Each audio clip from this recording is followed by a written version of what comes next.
Salut les voyageurs et bienvenue en Terre Émeraude. Je suis heureux de vous accueillir pour cette capsule dans laquelle nous allons parler des relations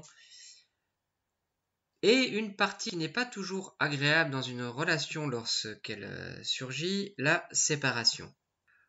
Au travers de cette expérience de vie que nous avons actuellement, j'ai pu observer dans mon entourage une multitude de ruptures, une multitude de séparation. Certaines sont survenues suite à l'épisode du virus, suite à l'épisode Covid, qui nous a confrontés en fait dans des situations où nous avons dû vivre ensemble, ce qui n'est pas toujours simple et évident de vivre à deux, de vivre en communauté. Je dis à deux, mais ça peut être à trois, à quatre, à cinq, selon la taille de la famille et l'espace dont nous disposons. Pour certains, parfois, aller au travail est aussi une fuite pour justement ne pas se retrouver dans cette situation de couple. Mais il y a un autre facteur aujourd'hui, présent, qui peut être à l'origine d'une multitude de séparations. Ce facteur est en lien avec l'augmentation des fréquences terrestres. Alors, est-ce que tout le monde aujourd'hui va être amené à se séparer? Non, bien évidemment. Tous les couples ne vont pas se séparer du jour au lendemain. Notamment les couples qui aujourd'hui restent assis sur une structure, sur un modèle qui a été inculqué par les générations passées. Une vie à deux, une vie en famille avec des enfants. Et un couple en fait qui est vraiment bâti sur ce modèle de foyer à la maison, de vie en communauté, de règles instaurées à la maison, avec des hauts et des bas, comme dans beaucoup de relations. Ces couples aujourd'hui, pour ma part, sont des couples qui sont amenés à durer parce qu'en fait, ils ne sont établis que sur le schéma de ce qu'ils ont connu, de ce qu'ils savent, de ce qu'ils connaissent de leur relation à deux, de la vie à deux, ou en famille. Mais depuis plusieurs années maintenant, un grand nombre de personnes se sont ouvertes aux énergies, à la spiritualité. Et en fait, la vie est devenue un apprentissage pour gérer les fréquences, apprendre à gérer les fréquences. Plus nous avançons dans une forme de spiritualité, ça peut faire l'objet d'une autre discussion, d'un autre débat. Mais pour moi, la spiritualité aujourd'hui a bien évolué par rapport à il y a 10 ans, 20 ans, 30 ans en arrière. Mais les personnes qui aujourd'hui en fait essayent de se reconnecter à leur essence, à qui ils sont, à ce qu'il y a à l'intérieur d'eux-mêmes, à sortir un peu de cette matrice du couple, ces personnes-là qui sont sensibles donc aux énergies et aux fréquences de la Terre évoluent en même temps que le rythme de la Terre. Et la relation à deux, c'est comme une énergie, ça évolue. Mais parfois, ça évolue tellement que les fréquences de l'un et de l'autre ne sont plus du tout en fait sur sur la même onde. Imaginons que deux personnes soient sur des fréquences, on va dire, similaires. Si je fais une comparaison par rapport à la radio, il y a une personne qui peut être sur Fun Radio et l'autre sur Énergie. On est sur deux bandes différentes, mais qui restent quand même, on va dire, dans un niveau de compréhension, d'écoute et de partage familier. Mais au fur et à mesure de nos évolutions, que nos corps évoluent, que nos fréquences évoluent, il se peut que dans le couple, les fréquences s'éloignent jusqu'au moment où un va être sur la fréquence de Skyrock et l'autre va être sur la fréquence de radio classique. Un tel décalage dans l'univers dans les deux mondes qu'à un moment donné survient la séparation. Et de ce que je peux observer aujourd'hui, les personnes les couples qui sont amenés à se séparer sont un peu dans ce schéma-là, où tout se passe bien. Oui, tout se passe bien dans la relation, tout se passe bien dans le couple. Et alors on ne sait pour quelle raison, du jour au lendemain, on passe d'une relation d'idylle à une relation où l'amour n'est plus là. Qu'est-ce qui s'est passé? Pour certains, ce sont des relations de contrat d'âme. C'est-à-dire que ce sont deux âmes qui ont fait le choix de se retrouver à un moment précis de la vie pour vivre une expérience, pour avoir des compréhensions sur leur fonctionnement, leur mécanisme, sur leur conception en fait soit de la vie de couple, de la vie à deux, ou de l'amour tout simplement, ou de l'amour de soi, parce que parfois ça va surtout toucher l'amour de soi. À quel point en fait on est capable, jusqu'où on est capable d'aller en amour pour l'autre. Donc ça peut aussi amener à des pertes d'identité, de qui nous sommes. Donc parfois ça nous ramène aussi à notre essence, à ce qui nous sommes au fond de nous-mêmes et ce qu'on a envie de devenir et comment on veut évoluer. Mais sur un autre aspect, il y a vraiment aussi l'aspect fréquence. Ce qui veut dire qu'en fait que deux personnes, en fonction de leur évolution, du travail personnel qu'ils font sur eux, ne sont plus en phase. Et donc c'est à ce moment-là que survient la séparation.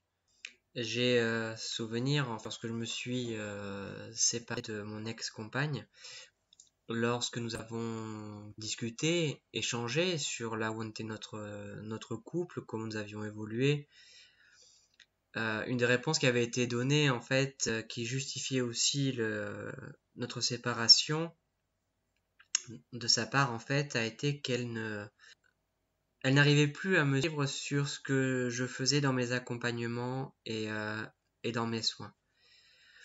Ce passage, en fait, où je me suis éloigné de l'accompagnement individuel pour m'orienter principalement sur un accompagnement collectif, accompagner les énergies de la Terre dans leur transition. Toute cette partie-là, en fait, alors soit elle est incomprise, ou alors elle n'arrivait plus à me suivre dans ce que je pouvais pratiquer. On peut alors se poser la question à savoir s'il y a un jugement de valeur entre ce que fait l'un et ce que fait l'autre, comme une comparaison. Il peut y avoir un sentiment soit d'infériorité ou de supériorité. Quoi qu'il en soit, ce sentiment qu'on n'est plus en phase, qu'on n'est plus aligné, et que les pratiques de l'un et de l'autre ne sont plus en harmonie. Ce qu'il faut absolument éviter dans ce genre de situation-là, c'est d'émettre un jugement sur ce que fait l'un et sur ce que fait l'autre. C'est donner une valeur à ce que fait l'un et donner une valeur à ce que fait l'autre.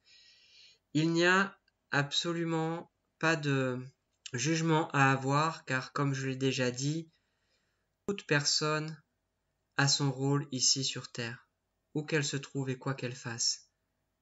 Donc, si cette situation se présente à vous, si vous êtes dans une relation avec une personne qui est totalement éloignée, en décalage avec ce que vous faites, ou si vous avez le sentiment que ce qu'elle fait est plus important que ce que vous faites, là nous sommes dans l'ego, n'y mettez pas de la valeur. Chacun a son rôle à jouer dans ce spectacle. C'est un exemple que je donnais il n'y a pas longtemps, c'est comme si nous vivions ici sur Terre dans un spectacle, et toutes les personnes, que ça aille du scénariste au producteur, au réalisateur, au caméraman, aux comédiens, aux électriciens, chaque personne a une importance capitale dans ce qui est en train de se tourner comme spectacle. Donc, n'y mettez pas de la valeur. Soyez vous-même, échangez, discutez, faites le point sur ce qui vous semble juste ou ce qui a besoin d'être harmonisé pour peut-être amener aussi plus de fluidité dans la relation. Ce qui n'est pas évident à vivre dans ce genre de situation-là, c'est qu'en fait, on est face à deux états. L'état intérieur au niveau de notre âme où nous prenons conscience que la relation est terminée et que voilà, le fil conducteur est cassé. Mais après, il y a aussi en fait notre aspect humain au travers de notre ego qui, par moment, par phase, va nous ramener sur des questionnements. Ça peut être des questionnements de culpabilité, des remises en question sur comment nous avons pu en arriver là. Qu'ai-je fait pour déclencher cet état de non-amour alors qu'il y a à peine quelques semaines, tout se passait vraiment très bien. Il y a de la communication, il y a de l'échange, mais du jour au lendemain, c'est comme si la ligne de temps de notre relation s'arrêtait et que maintenant nous passions à autre chose. Donc l'ego joue un rôle là-dessus. Et le piège dans lequel il ne faut pas tomber, c'est s'enfoncer dans cet état d'ego. Il ne faut pas le négliger, parce que bien sûr il est présent, il est là, ça fait partie de la partie humaine. Mais par moment, il faut surtout se reconcentrer sur la sensation intérieure, que cette relation, qu'aujourd'hui vous n'êtes plus fréquence, et que par moment, pour continuer à évoluer, pour continuer à avancer, il est nécessaire de faire de la place pour laisser venir une nouvelle énergie. Ça va passer par se recentrer sur soi, retravailler sur l'estime de soi, et par la suite, retrouver toute l'aptitude, toute la confiance dont on a besoin pour permettre à une nouvelle énergie d'arriver plus en alignement avec la fréquence que nous avons aujourd'hui. Parce que l'évolution de notre relation, de notre couple, est totalement liée à l'évolution personnelle. Donc, n'ayez pas de culpabilité. Alors pour certains, ça va nous ramener dans la peur de la solitude, surtout si vous êtes dans des relations depuis une multitude d'années. Surtout si vous avez toujours été dans une relation et n'avez jamais vécu la solitude. Peut-être est-ce le moment d'apprendre à vivre seul, car en apprenant à vivre seul, nous ne sommes plus dans la recherche de l'autre, dans la recherche en l'autre d'une partie de nous-mêmes qui serait manquante. Nous sommes une partie intégrante du couple. Et lorsque nous parlons aujourd'hui d'être à la recherche de sa flamme jumelle, ce qu'il ne faut pas oublier, c'est qu'avant tout, cette notion de flamme jumelle, là aussi, ça peut faire l'objet d'un autre podcast, car c'est un sujet qui pour moi a évolué. Je ne veux pas dire a été détourné, mais a évolué dans le temps. Donc c'est vraiment se reconnecter à sa flamme intérieure, à l'harmonisation de ces deux polarités, masculin, féminin, pour trouver ce centre. Et c'est ce qui permettra, par la suite, en fait, dans l'énergie, d'amener à nous une fréquence qui soit identique à ce que nous vibrons, à ce que nous émettons. Ne prenez pas cette séparation comme un échec.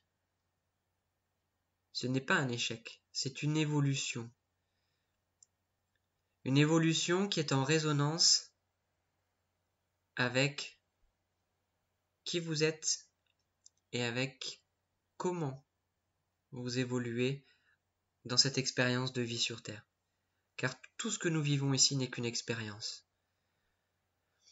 Voilà mes chers voyageurs, j'espère que vous aurez apprécié cet audio, ce podcast. N'hésitez pas à me laisser des commentaires en dessous de la vidéo.